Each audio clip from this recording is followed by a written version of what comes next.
മുരളിയുടെ പശ്ചിമ ബംഗാളിൽ ഈ പോക്കാണെങ്കിൽ ആര് ജയിക്കും? പശ്ചിമ ബംഗാളിലെ ഇലക്ഷൻ ഒരു ഘട്ടം കഴിഞ്ഞു. അടുത്ത ഘട്ടം 29-ാം തീയതി നടക്കുകയാണ്. ആദ്യ ഘട്ടത്തിൽ 152 സീറ്റുകളിലേക്കുള്ള തിരഞ്ഞെടുപ്പ് കഴിഞ്ഞു. ഇനി 142 സീറ്റുകളിലേക്കുള്ള തിരഞ്ഞെടുപ്പാണ് നടക്കാൻ പോകുന്നത്. ഇത് പറയും മുമ്പ് 3 കാര്യങ്ങൾ ബബിത ഓർക്കണം, പ്രേക്ഷകർ ഓർക്കണം. നമുക്കറിയാം, പശ്ചിമ ബംഗാൾ ഇന്ത്യ ഉറ്റുനോക്കുന്ന തിരഞ്ഞെടുപ്പാണ്. ഒരുപാട് ഘടകങ്ങൾ അതിന് കാരണമായിട്ടുണ്ട്. അപ്പോൾ പശ്ചിമ ബംഗാളിലെ തിരഞ്ഞെടുപ്പിൽ മമതാ ബാനർജി തോൽക്കണമെന്ന് BJPയും RSSും രാജ്യസ്നേഹികളായ എല്ലാവരും ആഗ്രഹിക്കുന്നുണ്ട്. കാരണം അവിടെ ഇന്ത്യ വിരുദ്ധമായ ഒരു നിലപാടാണ്. ബംഗാൾ ഏതെന്തോ വേറൊരു രാജ്യമാണെന്ന തരത്തിലാണ് നിൽക്കുന്നത്. കഴിഞ്ഞ ദിവസം ഒരു വലിയ സംഭവം ഉണ്ടായി. അതായത് സുപ്രീം കോടതിയുടെ ഒരു പ്രധാനപ്പെട്ട നിരീക്ഷണം മമതാ ബാനർജിയെ തേച്ചൊട്ടിച്ചു. അതായത് ED അന്വേഷണം നടത്തിക്കൊണ്ടിരിക്കുന്ന ഐപാക് എന്ന കമ്പനിയിലെ സ്ഥാപനത്തിൽ റെയ്ഡ് നടത്തിക്കൊണ്ടിരിക്കുമ്പോൾ മുഖ്യമന്ത്രി നേരിട്ട് അങ്ങോട്ട് ചെന്നിട്ട് ED പിടിച്ചെടുത്ത കമ്പ്യൂട്ടറുകളും ഫയലുകളും എടുത്തുകൊണ്ട് പോയി. സുപ്രീം കോടതി കഴിഞ്ഞ ദിവസം എന്താ പറയുന്നറിയോ? ജനാധിപത്യത്തിൻ്റെ ചരിത്രത്തിൽ ഇങ്ങനെയൊന്നും കേട്ടിട്ടില്ല.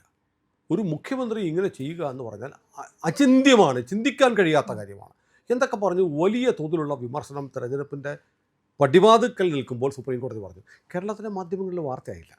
കാരണം മമതാ ബാനർജി ഒരു മുസ്ലിം അപ്പീസ്മെൻറ്റിന് വേണ്ടി നിൽക്കുന്ന ഒരു മുഖ്യമന്ത്രിയാണ്. മാത്രമല്ല വേണമെങ്കിൽ ഇന്ത്യയിൽ നിന്ന് വിട്ടുപോകണം എന്ന് പറയുന്ന മോദി വിരുദ്ധതയുടെ പാരമ്യത്തിൽ നിൽക്കുന്ന ഹിസ്റ്റീരിയ ബാധിച്ച ഭ്രാന്തെടുത്ത ഒരു സ്ത്രീയാണ് മമതാ ബാനർജി. അവരെ സപ്പോർട്ട് ചെയ്യണം. കാരണം മോദിക്കെതിരെ BJPക്കെതിരെ ഹിന്ദുക്കൾക്കെതിരെ നിലപാടെടുക്കുന്ന ഒരു സർക്കാരിനെ സഹായിക്കുക, അതിന് സ്തുതി പാടുക എന്നുള്ള കേരളത്തിലെ മാധ്യമങ്ങളുടെ അജണ്ടയായതുകൊണ്ട് അവർ പറഞ്ഞില്ല. അതേ മാധ്യമങ്ങൾ ആദ്യഘട്ടം തെരഞ്ഞെടുപ്പ് കഴിഞ്ഞ് 2ാം ഘട്ട തെരഞ്ഞെടുപ്പിൻ്റെ പടിവാതിക്കൽ നിൽക്കുമ്പോൾ ബംഗാളിൽ എന്താണ് സ്ഥിതി എന്ന് കേരളത്തിലെ ജനങ്ങളോട് പറയുന്നില്ല. എന്തുകൊണ്ടായിരിക്കും? മമതയുടെ സ്ഥിതി പരിങ്ങലിലാണ്. അതാണ് ഒരു കാര്യം. രണ്ടാമത്തെ കാര്യം ഏറ്റവും പ്രധാനപ്പെട്ടതെന്ന് പറയുന്നത് മമതാ ബാനർജിയുമായി ബന്ധപ്പെട്ട 2 വീഡിയോകൾ ഞാൻ കണ്ടു. ഒന്ന് രാഹുൽ ഗാന്ധി പറയുന്നൊരു വീഡിയോ. പശ്ചിമ ബംഗാളിൽ BJP വരാൻ പോകുന്നതിൻ്റെ കാരണം മമത നടത്തിയ ഗുണ്ടായിസവും അഴിമതിയുമാണ് എന്ന് പറഞ്ഞാൽ രാഹുൽ ഗാന്ധി സമ്മതിച്ചിരിക്കുന്നു മമത വീഴാൻ പോവുകയാണ്, BJP വരുമെന്ന്. എന്നിട്ട് എനിക്ക് തോന്നുന്നു അത് ഇവിടെ BJPയുടെ സൈറ്റുകളിലാണ് കൂടുതൽ പരസ്യമായിട്ട് അത് പോകുന്നത്. അല്ല, രാഹുൽ ഗാന്ധി അങ്ങനെ പറഞ്ഞു. അതൊന്നും നമ്മുടെ മാധ്യമങ്ങൾ റിപ്പോർട്ട് ചെയ്യുന്നില്ല. നമ്മുടെ മാധ്യമങ്ങൾ രാഹുൽ ഗാന്ധി സമ്മതിച്ചിരിക്കുന്നു മാത്രമല്ല, നമ്മൾ ഈ പറയുന്ന സമയത്ത് രാഹുൽ ഗാന്ധി ഇവിടെ നിന്ന് നേരെ പറന്നു എങ്ങോട്ടാണെന്നറിയോ? ആൻഡമാൻ നിക്കോബാറിലേക്ക്. തെരഞ്ഞെടുപ്പിൻ്റെ മൂർധന്യത്തിൽ രാഹുൽ ഗാന്ധി നമ്മുടെ തന്നെ സാധാരണ വിദേശത്താണ് പോകുന്നത്. ഇപ്പം നമ്മുടെ തന്നെ വളരെ പ്രധാനപ്പെട്ട ഒരു സ്ഥലമാണ്, തന്ത്രപ്രധാനമായ ഒരു സ്ഥലമാണ്, സ്ട്രാറ്റജിക്കലി ഇമ്പോർട്ടൻ്റ് ആണ് ആൻഡമാൻ നിക്കോബാർ. അവിടെ എന്തിനു പോയി എന്നുള്ളത് ഞാൻ വേറെ പറയാം. അത് വളരെ പ്രധാനപ്പെട്ടതാണ്. അങ്ങോട്ട് പോയിരിക്കുന്നു. തെരഞ്ഞെടുപ്പിൻ്റെ കാര്യത്തിന് ബംഗാളിൽ നോക്കിയിട്ട് കാര്യമില്ല എന്ന് രാഹുൽ ഗാന്ധി സംഭവിച്ചിരിക്കും. മൂന്നാമത്തെ ഒരു കാര്യം ഞാൻ കണ്ടൊരു വീഡിയോ എന്ന് പറയുന്നത് മമതാ ബാനർജി തെരഞ്ഞെടുപ്പ് പ്രചരണത്തിൻ്റെ ഭാഗമായി നടന്നു വരുന്നു. പോലീസ് വാഹനങ്ങളൊക്കെ ഉണ്ട്, ഇവരുടെ സുരക്ഷാ ഭടന്മാരുണ്ട്. അതിനിടയ്ക്ക് മമതാ ബാനർജിയെ ഇത്ര ഹതാശയായി, നിരാശയായി, ക്ഷീണിതയായി കണ്ടിട്ടില്ല. അവരിങ്ങനെ വരുന്നു, കൈയൊക്കെ വീശി കാണിക്കുന്നു. വലിയ ആവേശമൊന്നും ജനങ്ങൾക്കിടയിലില്ല. മമത വല്ലാതെ പരീക്ഷണയായിരിക്കുന്നു, തളർന്നിരിക്കുന്നു. തെരഞ്ഞെടുപ്പ് പരാജയം അവർ മുന്നിൽ കാണുന്നു എന്നാണ് ഇത് നൽകുന്ന സൂചന. ഇനിയിപ്പോൾ ബംഗാളിൽ നടക്കാനുള്ളത് പ്രധാനമായും 6 മേഖലകളിലെ തെരഞ്ഞെടുപ്പാണ്. 1 ഗ്രേറ്റർ കൊൽക്കത്ത, 2 ഹുഗ്ലി, 3 നാദിയ, പിന്നെ അടുത്ത് 24 പർഗാനാസ് നോർത്ത് 24 പർഗാനാസ്. ഈ നാദിയ ജില്ല അല്ലെങ്കിൽ 24 പർഗാനാസ് നോർത്ത് എന്ന് പറഞ്ഞാൽ മുസ്ലിം ഭൂരിപക്ഷമുള്ള സ്ഥലമാണ്. അതുകൊണ്ട് 24 നോർത്ത് പർഗാനാസാലും മുർഷിദാബാദിലും ഒക്കെ 70% മുസ്ലിങ്ങൾ. അപ്പോൾ മുസ്ലിം ഭൂരിപക്ഷമുള്ള ജില്ലകൾ 2. അത് പിന്നെ ഹൗറ, പൂർവ്വ ബർദ്ധമാൻ തുടങ്ങി 6 ജില്ലകളിലെ 6 പ്രധാനപ്പെട്ട മേഖലകളിലെ തെരഞ്ഞെടുപ്പാണ് നടക്കേണ്ടത്. ഈ 6 മേഖലകളിലായിട്ട് 142 സീറ്റുണ്ട്. ഇത് സംബന്ധിച്ച് ബംഗാളിലെ മാധ്യമങ്ങൾ ഇവിടെ ഈ 2ാം ഘട്ട തെരഞ്ഞെടുപ്പ് നടക്കുമ്പോൾ 142 സീറ്റുകളിൽ എത്ര സീറ്റുകൾ ആർക്കൊക്കെ കിട്ടും എന്നുള്ളൊരു പഠനമൊക്കെ നടത്തി ബംഗാൾ മാധ്യമങ്ങളിൽ അതിൻ്റെ സർവേ ഒക്കെ വന്നിട്ടുണ്ട്. ഈ പറഞ്ഞ പോലെ നമ്മളിപ്പം ഇലക്ഷൻ കമ്മീഷൻ്റെ വിലക്കൊക്കെ ഉണ്ടെന്ന് പറഞ്ഞാലും സോഷ്യൽ മീഡിയയിലൊക്കെ ഈ സർവേ നടക്കുന്നുണ്ട്. അപ്പം ഞാൻ ഈ ബംഗാളിലെ മാധ്യമങ്ങൾ പരിശോധിച്ചപ്പോൾ 29-ാം തീയതി നടക്കുന്ന 2ാം ഘട്ട തെരഞ്ഞെടുപ്പിൽ ആകെയുള്ള 294 സീറ്റുകളിൽ 142 സീറ്റുകളിലാണ് ഈ നടക്കാനുള്ള. ഈ 142 സീറ്റുകളിലേക്കുള്ള തെരഞ്ഞെടുപ്പിൻ്റെ റിസൾട്ട് എങ്ങനെയായിരിക്കുന്നു ബംഗ്ലാ മാധ്യമങ്ങൾ പറയുന്ന കാര്യം പറയാം. അതിനിടയ്ക്ക് ഓർക്കേണ്ട ഒരു കാര്യമുണ്ട്. Election commission അഭിനന്ദിച്ചിരിക്കുന്നു. 90% പശ്ചിമ ബംഗാളിലെ വോട്ടിംഗ് നില. 90%. അത് ഓർക്കേണ്ട ഒരു കാര്യം എന്ന് വെച്ചാൽ ഏണ്ട 90 ലക്ഷത്തോളം വോട്ടർമാരെ വോട്ടർ പട്ടികയിൽ നീക്കി. ഇന്ത്യക്കാരല്ലാത്ത മുസ്ലിങ്ങളായിട്ടുള്ള ബംഗ്ലാദേശി റോഹിംഗ്യൻ മുസ്ലിങ്ങളായിട്ടുള്ള ആളുകളെ വോട്ടർ പട്ടികയിൽ നീക്കി. 2, ചില വീഡിയോകളൊക്കെ പുറത്തു വന്നിരുന്നു. ഈ ഹിന്ദു വീടുകളിൽ ചെന്നിട്ട് തൃണമൂൽ കോൺഗ്രസിൻ്റെ പ്രവർത്തകർ പറയുന്നു, നിങ്ങൾ വോട്ട് ചെയ്യാൻ പോകരുത്, വോട്ട് ചെയ്യാതെ വീട്ടിലിരുന്നാൽ നിങ്ങൾക്ക് മധുരപലഹാരം തരും, വോട്ട് ചെയ്യാനെങ്ങാനും പോയാൽ വേറെ ശിക്ഷ തരും എന്ന് പറഞ്ഞു. ഇവരെയൊക്കെ പൊക്കിയത് മാത്രമല്ല, അമിത്ഷാ അവിടെ ക്യാമ്പ് ചെയ്യുകയാണ്. 2 ആഴ്ച ഞാൻ അവിടെ താമസിക്കുമെന്ന് അമിത്ഷാ പറഞ്ഞു. അതുകൂടാതെ ബംഗ്ലാദേശ് നിന്നായി വന്നത്, ബംഗാളിൻ്റെ ചരിത്രത്തിൽ ആദ്യമായി ഏറ്റവും കൂടുതൽ അർദ്ധ സൈനികരെ വിന്യസിച്ചിരിക്കുന്നു. 2400 കമ്പനി സൈനികരെ എന്ന് പറഞ്ഞാൽ 2.5 ലക്ഷത്തോളം സൈനികരെ. അതിനകത്ത് CRPF മാത്രമല്ല, BSF ഉണ്ട്, CISF ഉണ്ട്, SSB ഉണ്ട്. അങ്ങനെ കേന്ദ്ര സേനയെ ആകെ വിന്യസിച്ചിരിക്കുന്നു. അതിനൊക്കെ ഉപരിയായി തെരഞ്ഞെടുപ്പിന് തൊട്ടു മുമ്പ് ഇലക്ഷൻ കമ്മീഷൻ എന്ത് ചെയ്തു? അവിടുത്തെ DGP, ചീഫ് സെക്രട്ടറി, ആഭ്യന്തര സെക്രട്ടറി ഇവരെ മാറ്റിയിട്ട് പുതിയ ആളുകളെ വെച്ചു. മാത്രമല്ല, പോലീസിൻ്റെയും കേന്ദ്ര സേനയുടെയും നിയന്ത്രണം നേരത്തെ അവിടുത്തെ ജില്ലാ മജിസ്ട്രേറ്റുമാർക്കായിരുന്നു. കാരണം കേന്ദ്രസേന വന്നാലും ബംഗാളിലെ ജില്ലാ മജിസ്ട്രേറ്റായ അല്ലെങ്കിൽ കളക്ടർ പറയുന്ന പോലെ പ്രവർത്തിക്കാൻ പറ്റുള്ളായിരുന്നു. അതങ്ങ് എടുത്തു മാറ്റി. എന്നിട്ട് ഇതൊക്കെ കാണുമ്പോൾ നമുക്ക് അവിടെയുള്ള ഹിന്ദുക്കൾക്ക് ഒരു ഊർജ്ജം വരില്ലേ? അത് വരും. ഞാൻ പറയട്ടെ, അതിലേക്കാണ് ഞാൻ വരുന്നത്. അപ്പോൾ മാറ്റിയിട്ട് പോലീസ് ഒബ്സർവർമാരെ വെച്ചു എന്ന് പറഞ്ഞാൽ ഇലക്ഷൻ കമ്മീഷൻ, നമ്മളറിയാം ഇലക്ഷൻ വരുമ്പോഴത്തേക്ക് ഒബ്സർവർമാർ അതിന് ബോർഡ് വെച്ച് പോകുന്നുണ്ട്. പോലീസിൻ്റെ കാര്യങ്ങൾ നോക്കാൻ മാത്രം ഒബ്സർവർമാരെ വെച്ചു. ഇങ്ങനെ വന്നപ്പോൾ ഊർജ്ജമല്ല ബബിത, അവിടെയുള്ള ഹിന്ദുക്കൾക്ക് ആത്മവിശ്വാസം വന്നു.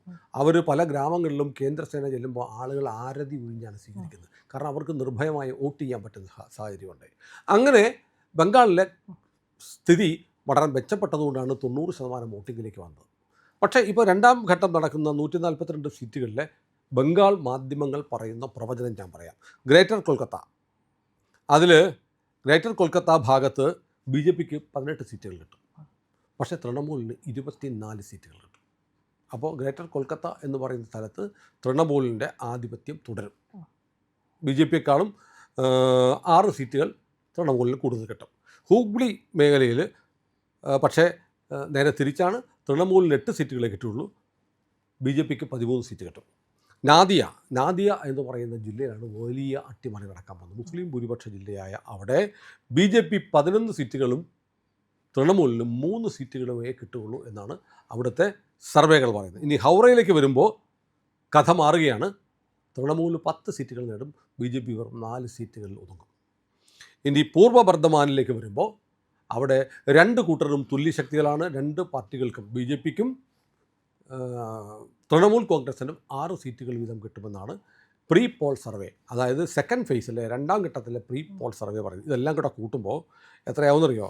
2ാം ഘട്ടത്തിൽ 142 സീറ്റുകളിൽ 70 സീറ്റുകൾ തൃണമൂലിന് കിട്ടും, 72 സീറ്റുകൾ BJP കിട്ടും. അപ്പോൾ 2 സീറ്റുകളുടെ ഭൂരിപക്ഷം 2ാം ഘട്ടത്തിൽ BJPക്ക് കിട്ടും എന്നാണ് പറയുന്നത്. അപ്പോൾ 1ാം ഘട്ടത്തിലെ ഫലം കൂടെ പറഞ്ഞാൽ, 1ാം ഘട്ടത്തിലെ സർവേ ഇതുപോലെ നടന്നിരുന്നു. നമ്മൾ മറ്റൊരു വീഡിയോയിൽ അത് ചെയ്തിരുന്നു. ഫസ്റ്റ് ഫേസിൽ തിരഞ്ഞെടുപ്പ് കഴിഞ്ഞ ഉടനെ 1ാം ഘട്ടം തിരഞ്ഞെടുപ്പിൽ BJPക്ക് TMCക്ക് എത്ര കിട്ടുമെന്നാണ് നോക്കിയിരുന്നത്.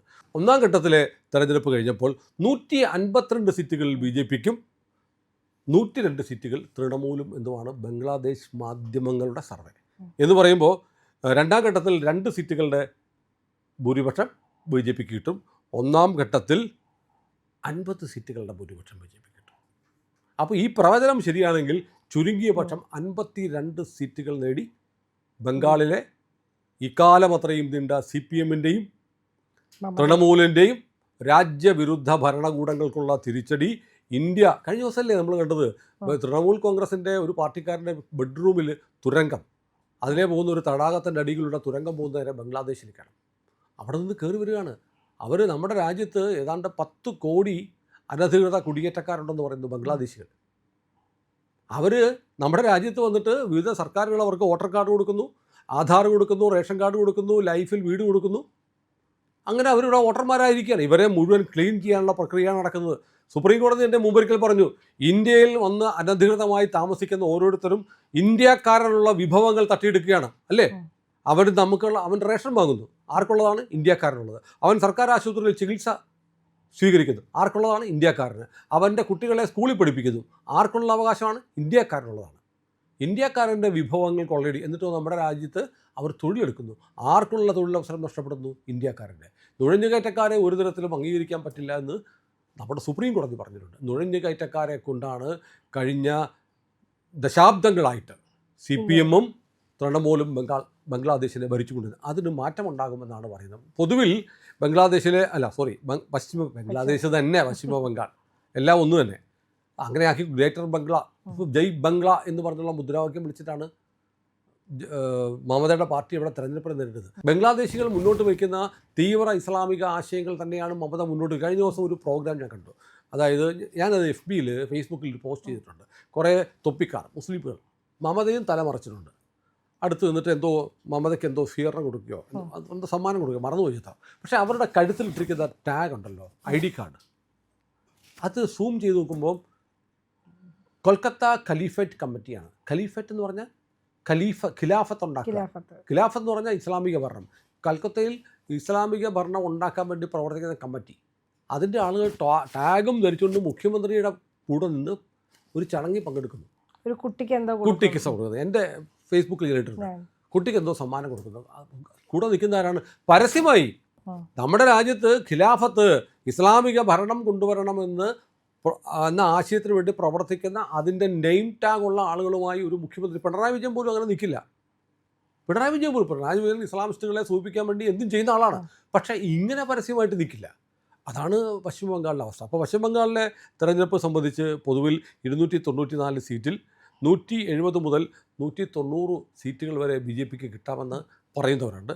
തൃണമൂലിൽ ഏതായാലും 100 മുതൽ 120 സീറ്റിനപ്പുറം, പരമാവധി 120 അല്ലെങ്കിൽ കുറഞ്ഞാൽ 100 സീറ്റ്, ഇത്രയും സീറ്റിനപ്പുറത്തേക്ക് ഒരു സാധ്യതയും തൃണമൂൽ കോൺഗ്രസിനില്ല എന്നാണ് ഇതുവരെ വന്ന എല്ലാ സർവേകളും. ഒറ്റ സർവേ ഇതുവരെ തൃണമൂൽ കോൺഗ്രസിന് അനുകൂലമായി ഭരണം നിലനിർത്തും എന്ന തരത്തിൽ വന്നിട്ടില്ല.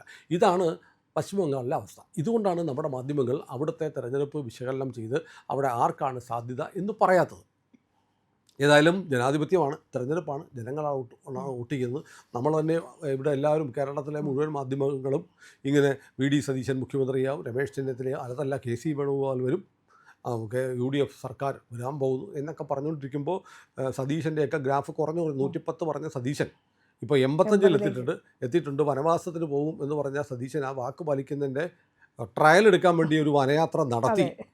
പക്ഷെ നമ്മളിപ്പോഴും പറയുന്നു ഇടതുപക്ഷത്തിന് LDFന് ചെറിയ അഡ്ജുണ്ട്. നമ്മളൊരു വീഡിയോ നമ്മുടെ രണ്ടുകൂടി നേരത്തെ ചെയ്തു. പിണറായി സത്യപ്രതിജ്ഞ ചെയ്യാനുള്ള ഒരുക്കങ്ങൾ ചെയ്തു, അതിനുള്ള തയ്യാറെടുപ്പുകൾ നടത്തി, ജ്യോതിഷിയെ കണ്ടു തുടങ്ങിയ കാര്യങ്ങൾ ഒക്കെ നമ്മൾ പറഞ്ഞു. പലതവണ പിണറായി വിജയനും CPM-ലെ പല ആളുകളും ജ്യോതിഷിയെ കണ്ടിട്ടുണ്ട്.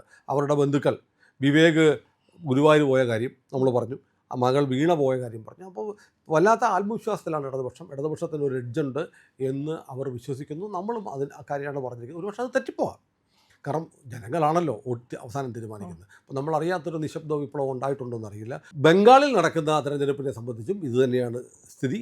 നിലവിലുള്ള എല്ലാ പ്രീ പോൾ സർവേകളും BJP വലിയ മുന്നേറ്റമുണ്ടാക്കും എന്നാണ് പറയുന്നത്. അങ്ങനെയാണെങ്കിൽ മമതാ ബാനർജിയെ നമുക്കിനി മമതാ ബാനർജി എന്ന് വിളിക്കുന്നവരുണ്ട്. അപ്പോൾ നമുക്ക് മമതാ ബാനർജിയെ നമുക്ക് മിക്കവാറും ജയിലിൽ കാണേണ്ടി വരും. ഉറപ്പായി. ഇന്ന് പ്രധാനമന്ത്രിയുടെ അതിശക്തമായൊരു പ്രസംഗം വന്നിട്ടുണ്ട്. മെയ് 4 ശേഷവും പശ്ചിമ ബംഗാളിൽ ജനാധിപത്യവും ഭരണഘടനയും ഉറപ്പാക്കുന്ന നടപടികൾ അതിശക്തമായി നടപ്പാക്കും. ഒരു വിട്ടുവീഴ്ചയും ഉണ്ടാവില്ല. ഇപ്പോൾ മനസ്സിലാക്കുന്ന കാര്യങ്ങൾ, അവിടെ വിന്യസിച്ചിരിക്കുന്ന കേന്ദ്രസേന മെയ് 4 വോട്ടെണ്ണിയാലും തിരിച്ചു പോവില്ല എന്നാണ് നമുക്ക് കിട്ടുന്ന സൂചനകൾ. കാത്തിരിക്കാം. ബംഗാളിലെ ജനങ്ങൾ വിവേകപൂർവ്വം വോട്ട് ചെയ്യട്ടെ എന്ന് മാത്രം പറഞ്ഞ് നമുക്ക് ഈ വർത്തമാനം അവസാനിപ്പിക്കാം. തെരഞ്ഞെടുപ്പിന് ഇനിയും ദിവസങ്ങളുണ്ട്. 29-ന് രണ്ടാം ഘട്ട തെരഞ്ഞെടുപ്പ് നടക്കും. ഫലം 4-ാം തീയതി വരും. പക്ഷേ നിലവിലുള്ള സാഹചര്യത്തിൽ BJPക്ക് അധികാരത്തിലെത്താനുള്ള എല്ലാ സാഹചര്യങ്ങളും ഉണ്ട് എന്നാണ് ബംഗാളിൽ നിന്നുള്ള മാധ്യമങ്ങൾ പറയുന്നത്. നമ്മളതിലൂടെ പോയിട്ട് ചെയ്യുന്ന കാര്യമല്ല, അവിടെ നിന്നുള്ള ഇൻപുട്സ് എടുത്തിട്ട് നമ്മൾ ചെയ്യുന്നതാണ്. നമുക്ക് കാത്തിരിക്കാം. Bengal election, Assam election, Tamil Nadu election, പിന്നെ നമ്മുടെ കേരളത്തിലെ ഇലക്ഷൻ, ഇത് സംബന്ധിച്ചുള്ള എല്ലാ അപ്ഡേറ്റ്സുകളുമായി ഞങ്ങൾ നിങ്ങളുടെ കൂടെ ഉണ്ടാകും. തെരഞ്ഞെടുപ്പിന് വളരെ വോട്ടെണ്ണലിൻ്റെ അന്ന് വളരെ സമഗ്രമായ ഒരു വാർത്താ അവതരണ പദ്ധതി നമുക്കുണ്ട്. നമ്മുടെ കൂടെ സഞ്ചരിക്കുക. ഇന്ത്യ ലൈവ് സബ്സ്ക്രൈബ് ചെയ്യാത്തവർ ഉറപ്പായും സബ്സ്ക്രൈബ് ചെയ്യണം.